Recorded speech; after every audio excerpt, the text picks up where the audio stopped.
Hi friends good morning friends. இன்றைக்கி என்ன video பார்க்க போகிறீங்கன்னு பார்த்தீங்கன்னா, இன்றைக்கி வந்து சண்டே. இன்றைக்கி வந்து எங்கள் குலதெய்வ கோவிலுக்கு வந்து நாங்கள் போயிட்டு பொங்கல் வைக்க போகிறோம். ஆடி மாதம்னால வந்து நாங்கள் எங்கள் குலதெய்வ கோவிலுக்கு வந்து பொங்கல் வைப்போம். அதே மாதிரி வந்து இந்த வாரம் நாங்கள் வந்து எங்கள் குலதெய்வ கோவிலுக்கு வந்து பொங்கல் வைக்க போகிறோம். இப்போ நான் எல்லாத்தையுமே ரெடி பண்ணி வச்சுட்டேன். நான் வந்து கோவிலுக்கு கிளம்ப போகிறேன் ஃப்ரெண்ட்ஸ். கோவிலுக்கு போயிட்டு வீடியோவில் பாருங்கள், சரிங்களா ஃப்ரெண்ட்ஸ்? இப்போ நாங்கள் பார்த்தீங்கன்னா குலதெய்வ கோவிலுக்கு வந்துட்டோம். எங்கள் குலதெய்வம் பார்த்தீங்கன்னா முனேஸ்வர சுவாமி. நாங்கள் வந்ததுமே வந்து பொங்கலெல்லாம் வச்சு முடிச்சுட்டு இப்போ எல்லாருமா சேர்ந்து குடும்பத்தில் இருக்கிற எல்லாருமே சேர்ந்து சுவாமிக்கு வந்து அபிஷேகம் பண்ணிக்கிட்டு இருக்கோம். அதாவது வந்து பால், தயிர், தேன், கோமியம், சந்தனம், இந்த மாதிரி அபிஷேக பொருளெல்லாம் இருக்குது இல்லையா. இப்போ அதை வச்சு தான் நாங்கள் வந்து அபிஷேகம் பண்ணிக்கிட்டு இருக்கோம். அபிஷேகம் பண்ணி முடிச்சதுமே வந்து சுவாமிக்கு அலங்காரம் பண்ணிவிட்டு அதுக்கடுத்து வந்து படையல் போட்டு சுவாமி கும்பிடுவோம். இப்போ எல்லாருமே பாருங்கள், குழந்தைங்க, நான், அப்புறம் எங்கள் குடும்பத்தை சேர்ந்தவங்க எல்லாருமே, என்னோடய பையன், ஹஸ்பண்டு, மாமியார் எல்லாருமே சேர்ந்து சுவாமிக்கு அபிஷேகம் பண்ணிக்கிட்டு இருக்கோம். நாங்கள் வந்து சுவாமிக்கு பொங்கல் வைக்கணுன்னா எங்கள் குடும்பத்தில் இருக்கிற எல்லாருமே வந்து சேர்ந்து தான் பொங்கல் வைப்போம்.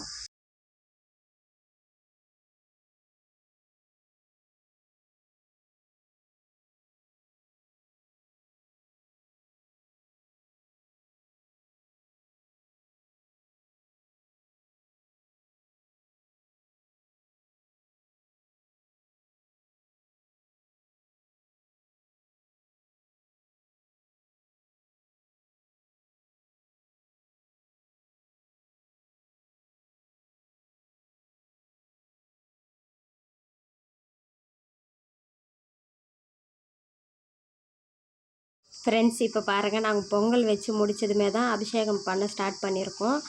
சக்கரை பொங்கல் ஒன்று, அதுக்கடுத்து பார்த்தீங்கன்னா வெள்ளை பொங்கல் ஒன்று தான் வந்து இன்றைக்கி செஞ்சுருக்கோம் நாங்கள் படையல் போடுறதுக்காக. ஃப்ரெண்ட்ஸ், குடும்பமாக சேர்ந்து சுவாமிக்கு அபிஷேகம் பண்ணி முடித்ததுமே வந்து சுவாமிக்கு வந்து சந்தனம் தடவிட்டோம். இப்போ வந்து நான் குங்குமத்தால் வந்து பொட்டு வச்சுக்கிட்டு இருக்கேன். இப்போ வந்து பொட்டு வச்சு முடிச்சுட்டு அதுக்கடுத்து தான் வந்து சுவாமியை வந்து அலங்காரம் பண்ணுவோம். இப்போ வந்து பொட்டு வச்சு முடிச்சுட்டு உங்களுக்கு நான் அலங்காரம் பண்ணிவிட்டு அப்புறமா உங்களுக்கு வீடியோவில் காட்டுறேன் ஃப்ரெண்ட்ஸ்.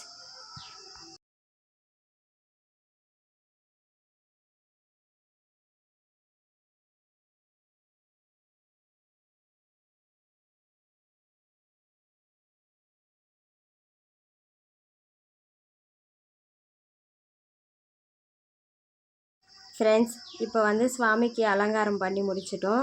இப்போ வந்து படையல் தான் போட்டுக்கிட்டு இருக்கோம். இப்போ வந்து வாழை இலை போட்டு அதில் வந்து பொரி, அவல், உடச்ச கடலை, அப்புறமா நாட்டு சர்க்கரை எல்லாத்தையுமே போட்டு வச்சுருக்கோம். அதுக்கடுத்து வந்து சர்க்கரை பொங்கல், அப்புறமா வந்து வெள்ளை பொங்கல், அதுக்கடுத்து பார்த்திங்கன்னா மாவு, அதுக்கடுத்து வெல்லம் இதெல்லாமே வச்சுருக்கோம். அப்புறமா வந்து பார்த்திங்கன்னா சப்பாத்தி எடுத்துகிட்டு வந்திருக்கோம். சப்பாத்தி, கருவாடு, இப்போ அது எல்லாத்தையுமே வச்சு சாமிக்கு வந்து படைக்க போகிறோம்.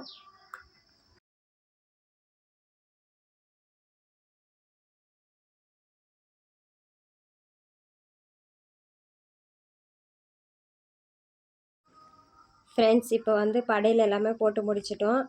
நெக்ஸ்ட்டு வந்து இப்போ சுவாமிக்கு தீபார்த்தனை தான் காட்ட போகிறோம். அதுக்காக எல்லாத்தையுமே வந்து ரெடியாக எடுத்து வச்சுருக்கோம். இப்போ வந்து சுவாமிக்கு தீபார்த்தனை காட்டிடலாம் ஃப்ரெண்ட்ஸ்.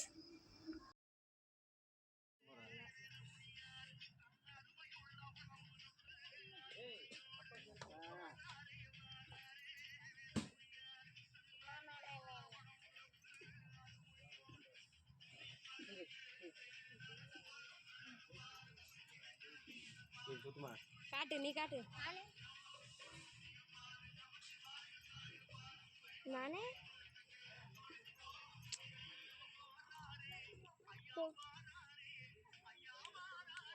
அங்கே கருப்பூரம் வச்சுக்கணும். டேய், பிங்க் கலர் மேலே விட்றா. பிங்க் கலர் மேலே அக்கா காட்டுனத மேலே வை. மேலே நானே அவனும் சித்தி இதெல்லாம். ஏய், சித்தி இருக்குது, மீனாக்குது, அதுக்கப்புறமா நீ குதி, காப்பது, நான் குதி.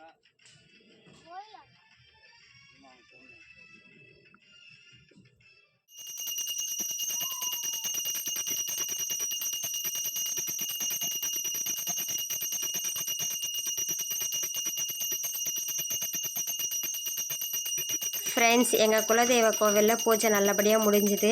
எங்கள் குலதெய்வ கோவில் பக்கத்துலேயே பார்த்தீங்கன்னா காளியம்மன் கோவில் இருக்குது. சரி, இங்கேயும் வந்து நம்ம பூஜை பண்ணிட்டு போகலான்னு சொல்லிட்டு நாங்கள் கோவிலுக்கு வந்துட்டோம். இப்போ வந்து இங்கேயும் வந்து பூஜை நடந்துக்கிட்டு இருக்குது. நாங்கள் எல்லாருமே வந்து பூஜையில் கலந்துக்கிட்டோம் ஃப்ரெண்ட்ஸ்.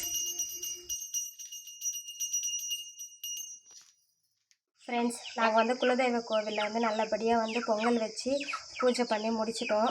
இப்போ வந்து வீட்டுக்கு வந்துட்டோம் ஃப்ரெண்ட்ஸ். வீட்டுக்கு வந்துட்டு ட்ரெஸ் எல்லாம் மாற்றிட்டோம். நாங்கள் பார்த்தீங்கன்னா குலதெய்வ கோவிலுக்கு பொங்கல் வைக்க போனோம் இல்லையா, நாங்கள் வந்து ஒரு பொழுதோடு தான் போனோம்.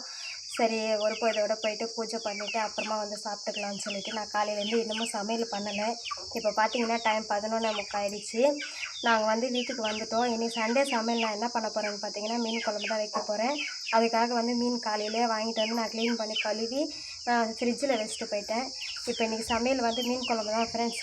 மீன் குழம்பு நான் எப்படி செய்கிறேன்னு சொல்லிட்டு உங்களுக்கு வீடியோவில் காட்டுறேன். ஆனால் வந்து கோவிலில் பூஜை நல்லபடியாக முடிஞ்சுது ஃப்ரெண்ட்ஸ். நீங்களும் பார்த்து நாங்கள் பண்ண பூஜை எப்படி இருந்ததுன்னு சொல்லிட்டு கமெண்ட்டில் சொல்லுங்கள், ஓகேவா? இப்போ வந்து சமையல் ஸ்டார்ட் பண்ணிடலாம் ஃப்ரெண்ட்ஸ். குழந்தைங்க வந்து ரொம்ப பசிக்குதுன்னு சொன்னாங்க. நான் வந்ததுமே வந்து அரிசி கழுவி ஸ்டவ் மேலே வச்சுட்டேன். இப்போ வந்து சாப்பாடு வெந்துருச்சு ஃப்ரெண்ட்ஸ். சாப்பாடு வந்து வெடிக்கணும். நான் வந்து தக்காளி வெங்காயம் எல்லாமே கட் பண்ணி வச்சுட்டேன். அதுக்கடுத்து பார்த்திங்கன்னா மீன் குழம்புக்காக புளியும் ஊற வச்சுருக்கேன். புளி ஊறுறதுக்குள்ளே வந்து நம்ம சாப்பாடு வந்து செஞ்சிடலான்னு சொல்லிவிட்டு நான் சாப்பாட்டுக்கு வந்து அரிசி கழுவி வச்சுட்டேன். இப்போ சாப்பாடும் வெந்துருச்சு. இப்போ சாப்பாடு வந்து வெடிக்க போகிறேன். அதுக்கடுத்து பார்த்திங்கன்னா மீன் குழம்புக்காக பூண்டுமே உரித்து வச்சுருக்கேன். இப்போ வந்து மீன் குழம்பு வைக்க ஸ்டார்ட் பண்ண போகிறோம் ஃப்ரெண்ட்ஸ். இப்போ வந்து நான் கடாய் வச்சு கடாயில் வந்து தேவையான அளவுக்கு எண்ணெய் சேர்த்துக்கிட்டேன். அதுக்கடுத்து பார்த்திங்கன்னா கடுகு உளுந்து போட்டேன். கடுகு வெடிச்சதுக்கு அப்புறம் கட் பண்ணி வச்சுருக்கேன் வெங்காயம் சேர்த்துக்கிட்டேன். கூடவே கொஞ்சமாக கருவேப்பிலை வந்து போட்டுருக்கேன். இப்போ வெங்காயம் வந்து நல்லா வதங்கணும் ஃப்ரெண்ட்ஸ்.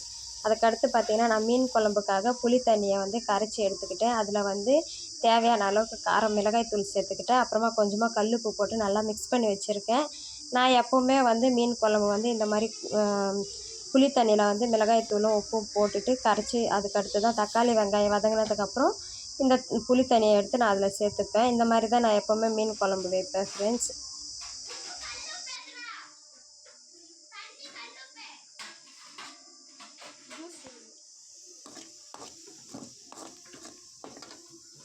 வெங்காயம் நல்லா வதங்கிடுச்சு ஃப்ரெண்ட்ஸ். இப்போ இதில் வந்து நான் கட் பண்ணி வச்சுருக்க தக்காளியை சேர்த்துக்கிறேன். இது கூடவே வந்து நான் கல்லுப்பும் சேர்த்துக்கிறேன். கல்லுப்பு சேர்த்தோன்னா தக்காளி சீக்கிரமாக வதங்கிடும் இல்லையா, அதனால் வந்து கல்லுப்பு சேர்த்து நல்லா வந்து நான் இப்போது தக்காளியும் வெங்காயம் நல்லா வதக்கிக்க போகிறேன் ஃப்ரெண்ட்ஸ். நான் வந்து குழம்ப தாளித்து விட்டுட்டேன். குழந்தைங்க வந்து ரொம்ப பசிக்குதுமா அப்படின்னு சொல்லவே நான் என்ன பண்ணேன்னா சுவாமிக்கு வந்து நான் வெள்ளை பொங்கல் வச்சுருந்தேன்.